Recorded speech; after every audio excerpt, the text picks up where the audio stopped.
Step 11. Mounting of the heated bed.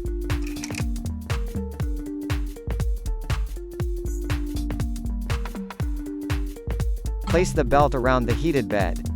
Then mount the heated bed with the 4M3 screws as shown in the video using a provided spacer, spring, washer and a nut.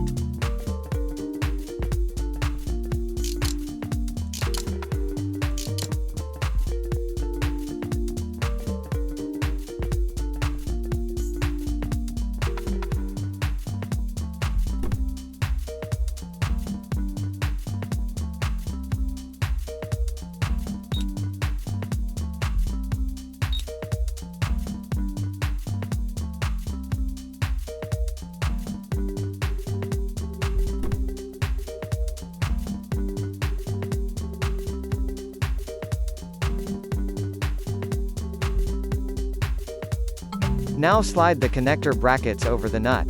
The cables of the heated bed should face towards the front left corner where the power supply and mainboard are located.